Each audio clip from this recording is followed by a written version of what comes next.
So this printer came in for a transmission oil change. On the way down here, it ran into some issues. Transmission went into limp mode. It stopped shifting correctly. So, well, actually, stopped shifting. These lights came on. This brake light came on, ABS light came on, traction light came on, and anti-slip regulator light. So the codes present on this car, which is a 2012 Mercedes Sprinter that I'm currently testing, one of the codes is for driver seatbelt buckle switch. Very common code if you try to get rid of your seatbelt type of noise when it makes when you unplug it, or try to remove the seat. So I'm going to erase this code. The code is erasing.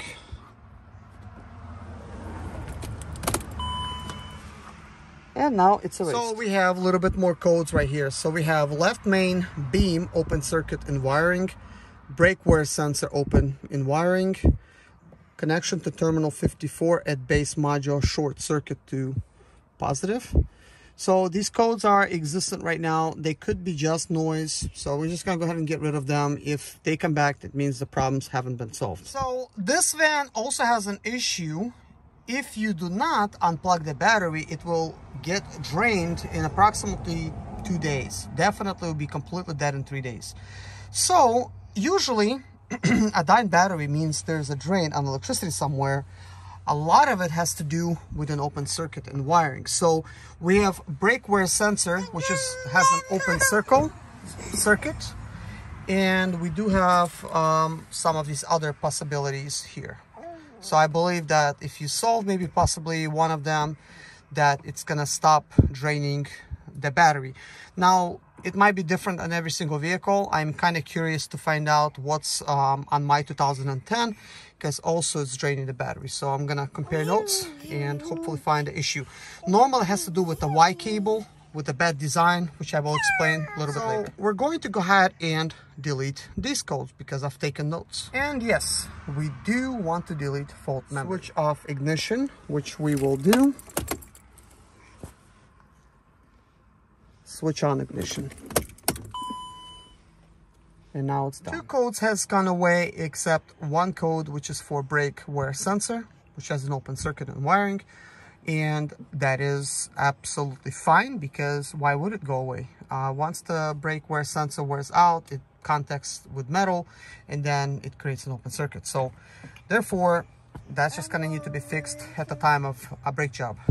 Not a huge issue, but if it's draining the battery in this vehicle, it can be a problem. We also have a problem with the instrument cluster where it's not showing how fast we're going. So we're gonna check this code out. There is no faults that can be detected with the instrument cluster, which is a good thing, because I'm suspecting the reason that the speedometer is not working is due to the fact that the transmission speed sensor is dirty. It cannot detect how fast it's going. Therefore, this van is actually in for a transmission job. And I believe the speedometer has something to do with it. So under the instrument cluster stored codes, we have instrument cluster, under voltage shut off stored code. And we have an engine CAN bus no CAN message from control unit and 30-4 ESP control unit. So electronic stability program is what it looks like. So it's obviously a stored code. So we're gonna go ahead and delete these codes. So I went ahead and actually deleted the code and skipping you guys the headache of going through all the steps. The nice thing is everything that I check leaves the trail so that I don't have to check it twice.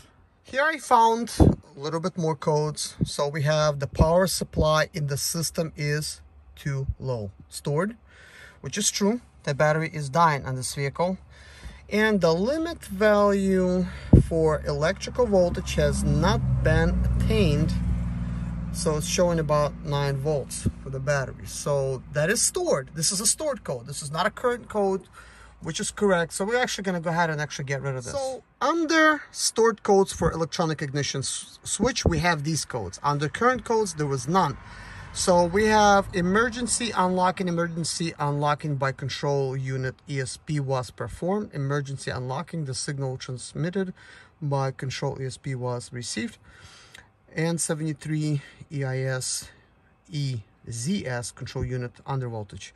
So we're going to go ahead and actually delete these. They have been deleted. We have stored codes for door module out of all things. So we have a code that is a driver diode control unit under voltage shut off, and we have control unit emergency openings. So this is due to the battery dying, I believe, and this is why it's doing it. That's a possibility. Because the battery is dying on this fan. Codes have been deleted, and when I said this battery is dying, what I'm trying to say is there's some kind of short circuit somewhere in the system causing the battery to drain, even though it's a brand new battery with a full charge.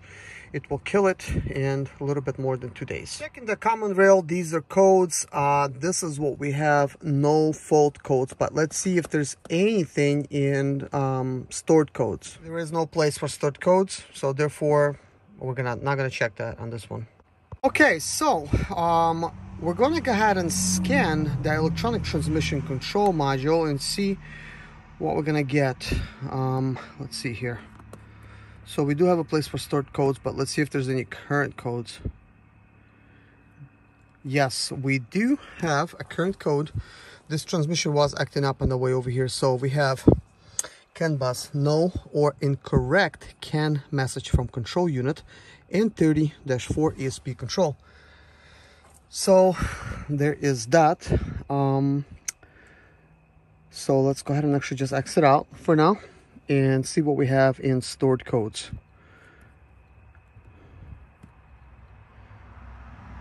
Stored, we have terminal 87, the voltage supply is too low, which is obvious. And then we have no or incorrect CAN message from control unit. So we're going to go ahead and actually delete this code. So this van has 670,000 miles, and the transmission is having some issues. And one of them can be because the transmission has really dirty speed sensors, and I think this possibly is why that we're seeing these codes.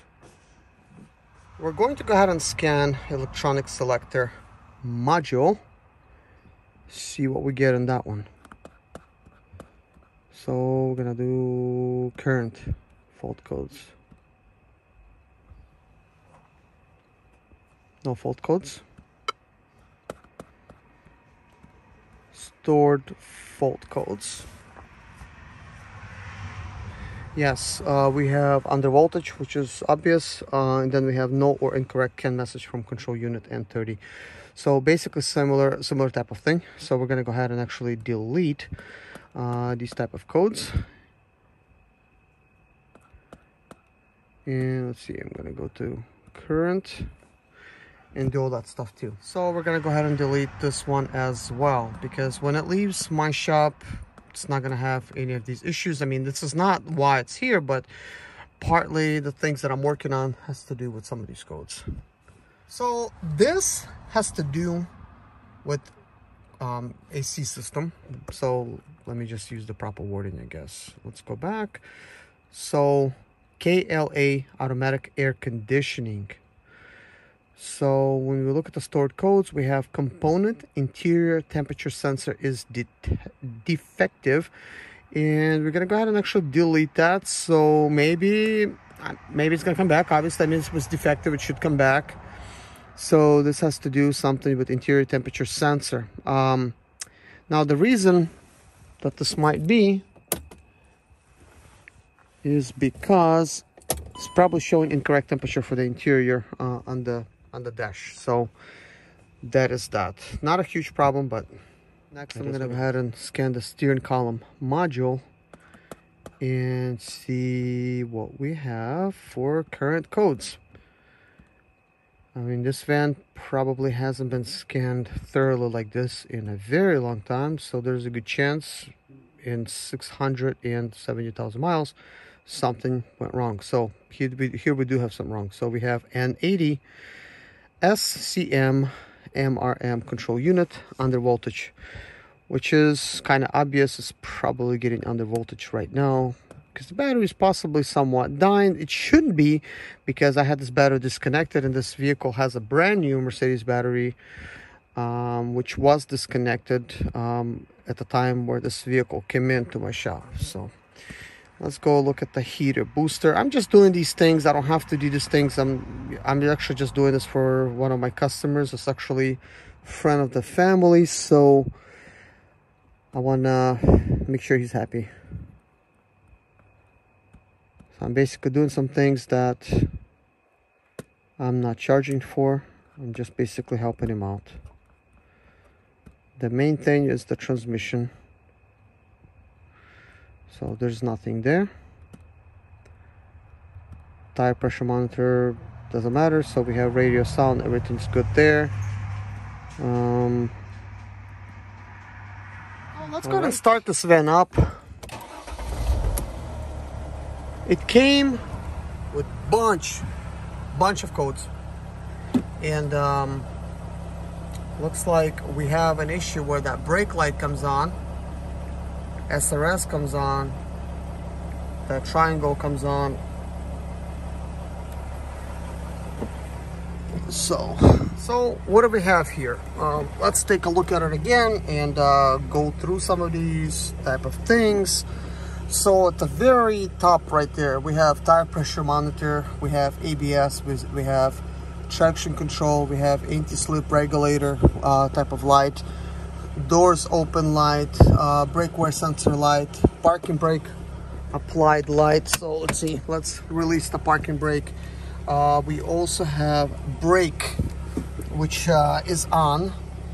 SRS is on. I mean, could be because seat belt type of restraint is unplugged, so therefore that's on. That little triangle, it means, usually it means attention, there's something wrong, that's what it means. And when the brake is on like this, that's usually a little bit more serious, because this can mean that you're low in brake fluid, and that's all. But it can also mean that there is a leak in the brake system, which causes your fluid to be low in the first place. So if you keep adding it, you're going to have low fluid, and eventually you're not going to be able to basically hit brakes. But it can also mean that the ABS module is no longer good. But this vehicle is not in for those things, but I will take a look at some of these things just to see what's going on. You know, is there anything wrong with it? So I will look into those things tomorrow and see if that fluid is low. For now, I'm going to try to do a little bit deeper scan and see what I could find out. I'm scanning the transmission, and this is what I'm getting. C121 CAN bus, no or incorrect CAN message from control unit N30-4. So I'm going to delete it, see if it actually comes back. I still believe it's because TCM might be wet, you know, with connectors and stuff that needs to be checked out. And as well as yeah, it looks like it just keeps coming back, so this is something current. And conductor plate is, I'm sure, very dirty as well.